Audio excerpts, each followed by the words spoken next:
Welcome to the Flex Forward podcast, where grit meets growth. With your host, Nick Espanet, bringing you stories of resilience, reinvention, and the real climb to success. All right, everyone, welcome to the Flex Forward podcast. Today, we're joined by Chandler Hunt. Chandler is a U.S. Army officer. He's also an entrepreneur and a performance coach. I'm going to let him give you a little more detail about what it is that he does. But Chandler, welcome to the Flex Forward podcast. We're glad to have you today. Thank you, Nick. Likewise, I appreciate being on here. And yes, absolutely. So what I currently do is I have a dog kennel business called Sentinel Canine. We board, train, and do daycare for dogs in the North Fort Worth area. And we're about to open our second location in Argyle, Texas. And then our second business is called Delta Autos. It's a fleet management and car rental company that also specializes in detailing boats, RVs, and cars. So a lot of different operations going on. And then I'm in the National Guard currently as a military police officer. Well, thank you for your service. I really appreciate that. And it sounds like you got a lot of balls in the air, so a lot of things going on. And, you know, in that car auto detailing and fleet management, there's, probably quite a, there seemed like somebody could put one of those up on every corner. What's something that sets you guys apart that's helped you be successful? Absolutely. That's a great point. So the car business is very saturated with a lot of different competitors. And one of the things that separates us is the fact that we are so customer centric from the time that you know us to the time that you might not ever see us again. But if you came here for one trip, you're going to remember us. And the reason being is every single customer has the ability to call me if needed, right? They can call me 24/7 or they can call my staff 24/7. And a lot of places put you on hold for 20, 30 minutes. We don't do that. And so if they need to text us, they have the option to text us. If they need to call us, they can. And if they need to email me, absolutely. You're more than welcome to email me as the owner of the business. So we currently operate a fleet of 60 cars. We do everything from private, we're going to drop off the car all the way at the terminal of the airport for you, all the way to, hey, if it's for business use, we'll drop it off at your hotel or your event or your conference, which a lot of these rental places aren't doing anymore. So instead of having to come to us, we come to you very often. And that's a lot of our specialties regarding that. That's awesome. And it's doing that extra a bit and having relationships, I think, is so important to bring you a repeat customer and just putting helping people remember you when they're ready to come back again. Is there something that you maybe find easy that others have found challenging as you're going through this process? Absolutely. One of the biggest bottlenecks with a car rental company is vehicle acquisition, because you get limited in that kind of business with financing and trying to find out how you're going to get more cars and keep growing the business from a financing standpoint, because it's very hard with just pure cash and it's really risky with pure cash. So that bottleneck that we've been able to overcome is building relationships with dealers that, already finance with us, already like us, already find cars specifically for us that meet our needs and criteria. And then finding investors that really wanted to get on, but don't want to necessarily run a car rental business, but want all of the labor and the fruits of the labor that we do for them. Nice. So that's been one of the good parts about that. And then also just the logistics. It's a logistics heavy business. And I think the Army's really helped me out with being able to plan every single day, every single reservation out to where it's pretty seamless. If we're busy, it doesn't feel like we're busy for a lot of people. Nice. Yeah. Being organized probably really helps. Yeah. If someone wants to get better at running a business or, maybe starting a business, do you have any suggestions for them? Something that may have helped you? If they're already currently running a business, what I recommend for them if they feel disorganized is to kind of look and do a time audit. Something I started to do back when I still sold cars for Enterprise back in the day was I audited my time as a salesman. And I wrote down for a couple hours a day, I'd say, what did I do in this block of time? And when I would realize, hey, how much time I spent doing some stuff that wasn't revenue generating and not helping me get more sales, I audited that and I started to change my patterns. But it wasn't until I started writing that down and realizing what I had kind of going on throughout the day that was either scrolling on my phone or looking at something that wasn't related to income producing activity. That's when I really had a big step up in my sales career. And then later on my business career, it just took off from there. I think that is a huge piece of wisdom, because those little time sucks, you don't realize it. It may just, like you said, scroll your phone. You're like, oh, I'm going to look at one thing. You actually might have been there an hour or 30 minutes, but could you have been doing something that could generate revenue or make you could you have read a book in 30 minutes of a book in that time or something that's going to make you smarter. I don't think there's not many things that come away from social media much smarter if you're spending time in there. That's right. For sure. The algorithm is based on your dopamine and what you want to do. And like it knows you and it knows what you like. And so what you like isn't what necessarily you need to learn.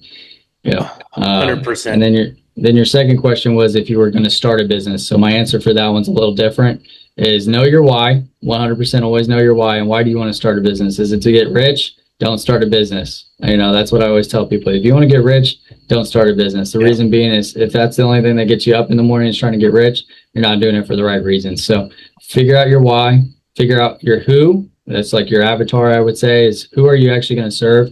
Can't serve everybody. Unfortunately, you can try to serve as many people as possible in your one avatar, but figure out who the avatar for your small business is first, and then just really find the pain points of that person or that group of people that you targeted and just attack it, right? So let's say it's military members that need rental cars, like in my scenario. Well, I'm going to go to every base and I'm going to say, hey, we have the best rental program for military service members in the world. And we're going to just go at it, right? That way we separate ourselves from our competitors. This is an example. No, I think it's good. You hit the nail on the head. If you're doing it just to get wealthy, you need a bigger why to drive you and push you for that. Financial freedom, time, buying your time back. Some of those things are much more motivating. So what is one of the biggest challenges you've had to overcome in your career? So in my overall business career, my biggest hurdle was actually a lot of things happening that are out of your control as a business owner. In my business, it was a bunch of accidents. A couple months ago, we had 8 accidents in a span of 3 weeks, and 3 cars were stolen. And your insurance company loved that. Oh yeah, they don't love that at all, right? No. So that hurdle was like, well, I can't tell the customer how to drive. I can't prevent people from getting arrested in our cars or getting the cars impounded. I can't do anything about that, right?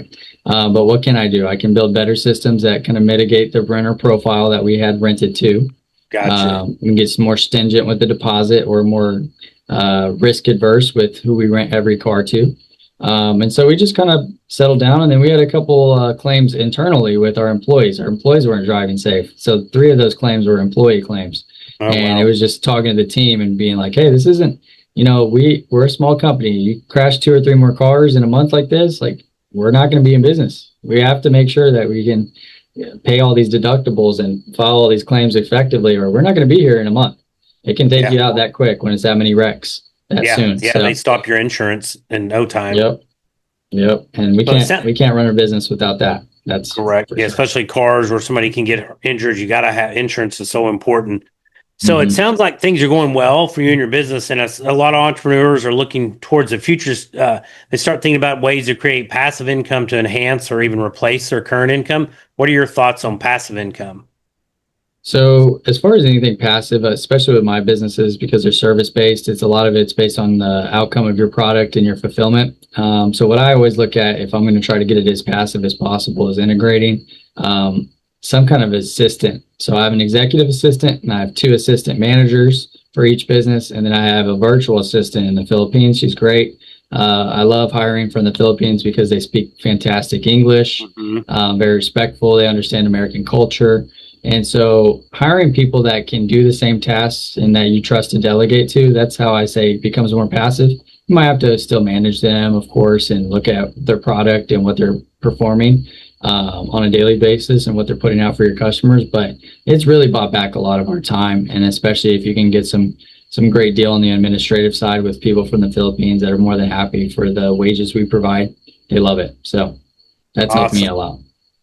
Good stuff. Yeah, I think it's important to start creating things where you're not having to trade time for money. You're starting to, that's as you start scaling up and either within your business or investing in somebody else's business. Like you talked about some people maybe investing in you that they wanted to be in the car rental business, but not doing the day-to-day grind, finding those passive investments. So as we're wrapping up the interview, do you have any exciting plans or initiatives in the next 6 to 12 months? Absolutely. So we are looking to grow in 20 days. We're going to have a new location for each business. That's fantastic news. We have a state-of-the-art facility opening up for the dog training kennel in Argyle. Like I mentioned, we have another location for the car rental in Argyle as well. So 2 there. And then we're going to have another location for Delta in the DFW airport region. So closer to the airport, a little bit better for logistics planning. And we look to get to about 100 cars in the next 6 to 12 months. So we're at 60 right now, grow the business to that point and go from there. So very exciting year for growth in 2026 now that we've gotten our kind of growing pains out of the way with both of them. So very excited. That's awesome. So when did you start your business? Sentinel Canine was started last December, so we just hit a year this month. And then Delta Autos was started August of 2024. So about a year and a half now with that one. Awesome. So a year and a half and a year. Yeah, that's awesome. Sounds like great stuff. Well, Chandler, thank you so much for joining us today and sharing lots of good tips and insights with me and our listeners. If people like to get in contact with you, what's the best way to do that? Yeah, so you can call or text me anytime at 817-888-6710. That is my personal line. I always say anybody can reach out to me personally. I have not a problem with it. Might not always answer. I'm happy to get you on the calendar and we can talk. And then my email for any business related inquiries is Chandler.R.Hunt@gmail.com. Awesome. Good stuff. Chandler, thank you so much for joining us today. And listeners, thank you all for listening. Be sure and like and share this episode and keep passing along. Thanks, Chandler. Thank you, Nick. Have a good one. Thanks for listening to the Flex Forward podcast. If you've got grit, growth, and a great story, visit flexforwardpodcast.com/guest to apply and join us on the show.